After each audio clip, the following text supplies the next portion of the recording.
بھی ہے P D M اور پی ٹی آئی کے درمیان ہم کوئی فرق محسوس نہیں کرتے۔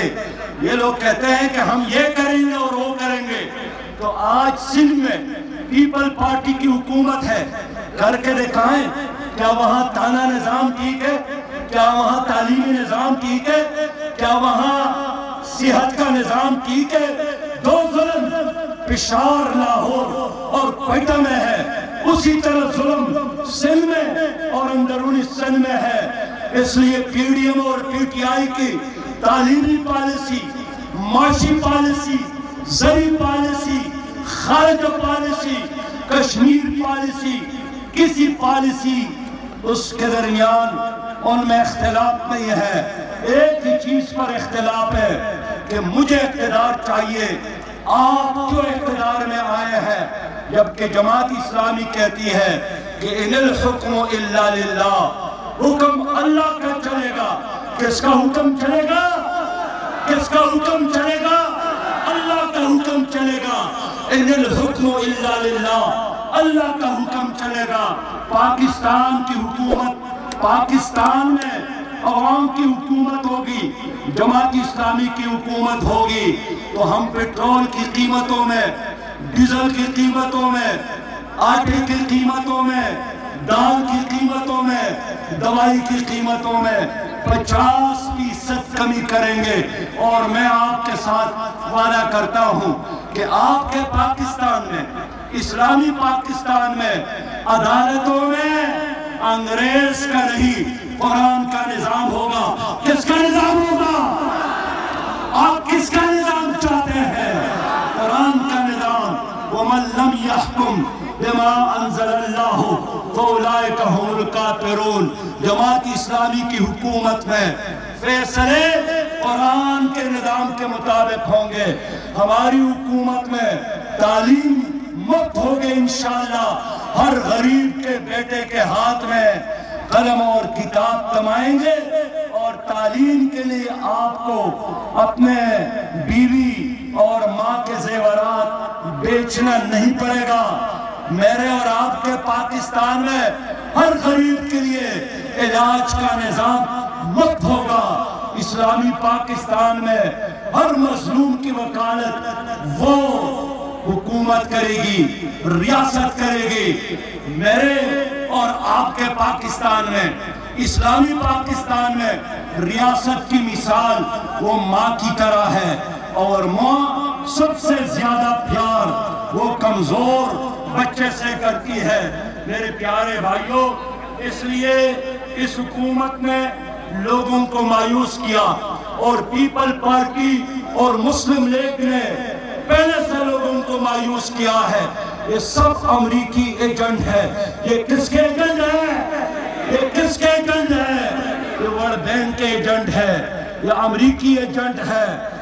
پیپل پارٹی کے زمانے میں، پرویز مشرف کے زمانے میں، مسلم لیگ کے زمانے میں بھی سارا نظام قرضوں کی بنیاد پر چلتا تھا، اور اس حکومت نے 29,000 ارب کی بجائے اب تمہارے کندھوں پر 43,000 ارب قرضوں کا ایک نیا کوئی حوالیہ رکھ دیا، جس کو ہم مسترد کرتے ہیں۔ اس لیے میرے پیارے بھائیوں، میں آپ لوگوں سے امید رکھتا ہوں کہ ان لوگوں کے دھوکے میں نہیں آنا، ان کے اعلانات پر یقین نہیں رکھنا، ان کی جھوٹ کو مزید نہیں سننا۔ اب متبادل صرف اور صرف جماعت اسلامی ہے۔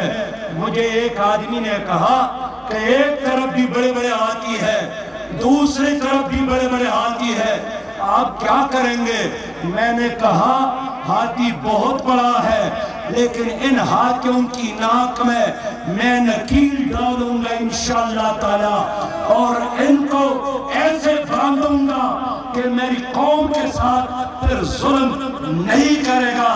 آج اس حکومت نے کرونا وائرس کو غلط طریقے سے ڈیل کیا، انصاف نہیں کیا۔ کشمیر کے مسئلے میں بھی لوگوں کو اعتماد میں نہیں لیا۔ کرونا وائرس کے وبا کے دوران بھی اس وزیر اعظم نے عوام کو، سیاسی جماعتوں کو اعتماد میں نہیں لیا، اور اب ان کو ایک ہی طریقہ آتا ہے کہ سکول کی چھٹیاں کر لے۔ عجیب مسئلہ ہے پاکستان کا۔ اب لندن میں کرونا ہے، انہوں نے باقی چیزوں کو تو بند کیا لیکن سکول کو بند نہیں کیا۔ آپ کو معلوم ہے کہ 1945 میں جاپان پر امریکہ نے ایٹم بم استعمال کیا تھا، اور جاپانی بادشاہ کا پہلا آرڈر کیا تھا؟ پہلا آرڈر یہی تھا کہ امریکہ نے ہمارے اوپر ایٹم بم استعمال کیا ہے، ہم شکست کھا گئے ہیں، لیکن دو نقصان برداشت نہیں کر سکتے، اس لیے ہمارا ملک جل گیا ایٹم بم کے نتیجے میں۔ لیکن ہمارے بچوں کو بستہ اٹھا کر سکول جانا چاہیے، اور 8:15 بجے وہ ایٹم بم کا استعمال ہوا، اور 8:45 پر بچوں نے بستے اٹھا کر سکول کا راستہ لیا۔ لیکن آج ہمارے ملک میں ناکام حکمران ایک ہی کام کرتے ہیں کہ سکول کے تعلیمی ادارے بند ہو، ماسک تو نہیں دے سکتے، سینیٹائزر تو نہیں دے سکتے، کرونا وائرس کے وبا کے نام پر باہر سے جتنا پیسہ آیا ہے ان میں 87% پیسہ اس حکومت نے اپنے اخراجات میں استعمال کیا ہے، متاثرین کو دینے کے بجائے۔ انہوں نے میرے بھائیوں نیک کی طرح اس حکومت نے کرونا وائرس کو بھی سیاسی بنایا، نیک بھی سیاسی، کرونا وائرس بھی سیاسی۔ ہمیں کہتے ہیں جلسہ نہ کرے، میں ان سے پوچھنا چاہتا ہوں اسد عمر نے اس دن سکر میں جلسہ کیوں کیا؟ آپ اسد عمر کو وزارت سے فارغ کرے، اگر یہ ظلم ہے تو انہوں نے کیوں کیا؟ اس کو جیل میں ڈالے اسد عمر کو۔ اگر کرونا وائرس کے وبا کے دوران جلسہ چلا ہے تو آپ کے گنڈا پور صاحب نے گلگت فتح کرنے کے لیے 12 جلسے کیے، سرکاری خرچ پر گئے، سرکاری جہاز میں، سرکاری ریسٹ ہاؤس میں سرکار کا پیسہ استعمال کیا، اور دانلی ڈونز کے ذریعے گلگت پر قبضہ کیا۔ اس لیے انہوں نے احتساب نیب کی طرح کرونا وائرس کو بھی سیاسی بنایا، اور اب تک انہوں نے عوام کو اس وبا سے نکالنے کے لیے کوئی قابل عمل لائحہ عمل نہیں دیا۔ بس میں آئندہ 2 ہفتوں کے لیے تمام سیاسی عوامی جلسوں کو بند کرتا ہوں تاکہ ان کو یہ بہانہ نہ ملے۔ 2 ہفتوں کے لیے چھٹی عوامی جلسوں کا، اور اس جلسے کے بعد انشاءاللہ اگلے مرحلے میں میرے جلسوں کا آغاز پنجاب سے ہوگا، اور پہلا جلسہ انشاءاللہ تعالی میں گجرانوالہ میں کروں گا انشاءاللہ۔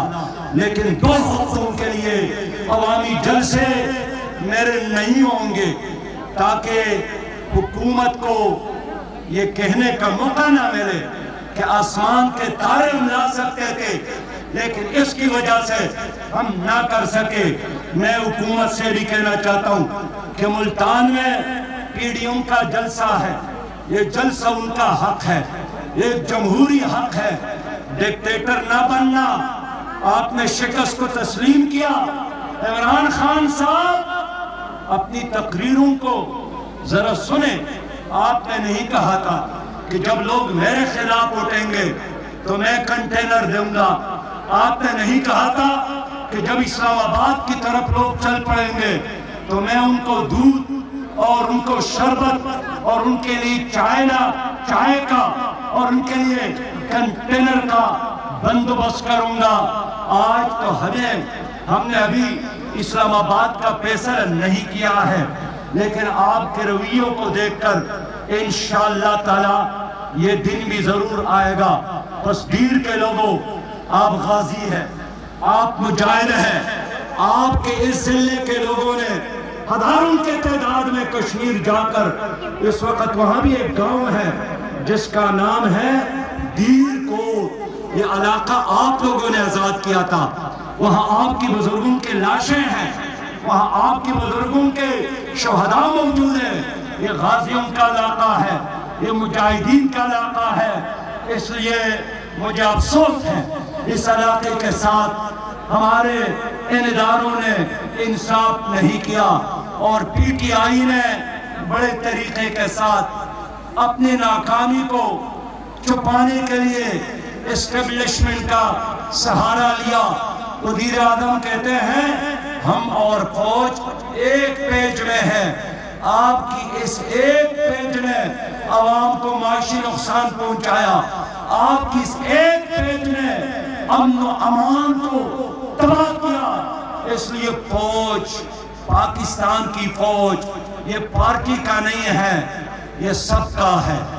ہم ٹیکس دیتے ہیں اور اسی کی بنیاد پر وہ پیسہ، غریبوں کا پیسہ، پاکستانیوں کا پیسہ دفاع پر خرچ ہوتا ہے۔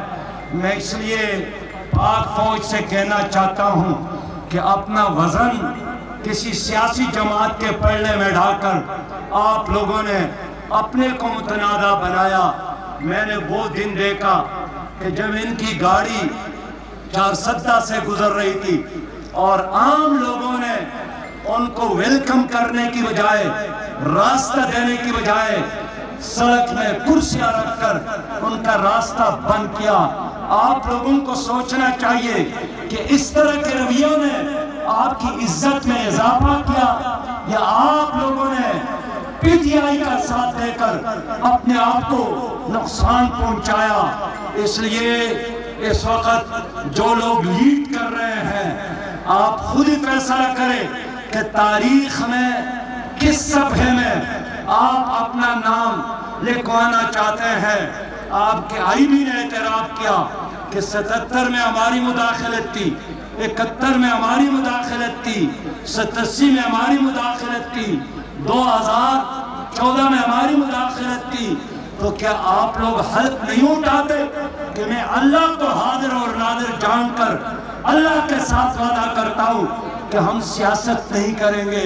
سیاست کرنا سیاست دانوں کا کام، علاج کرنا، آپریشن کرنا اسپیٹلز میں ڈاکٹر کا کام، پل اور سڑک تعمیر اور نقشہ بنانا انجینئر کا کام، کاشت کرنا کاشتکار کا کام۔ اس لیے ہر ادارے کو اپنا اپنا کام کرنا چاہیے اگر آپ پاکستان کو آگے لے جانا چاہتے ہیں۔ بس گیر کے لوگوں، اس حکومت نے تو کشمیر کا سودا کر لیا ہے اور ہمارے بزرگوں کی لاشیں کشمیر میں موجود ہے۔ تو ایک بار پھر میں آپ سے پوچھنا چاہتا ہوں کہ اپنے بزرگوں کے نقش قدم پر چل کر کشمیر کی آزادی کا سودا جس حکومت نے کیا ہے، اس حکومت کے گریبان میں ہاتھ ڈالنے کے لیے تیار ہے کہ نہیں ہے؟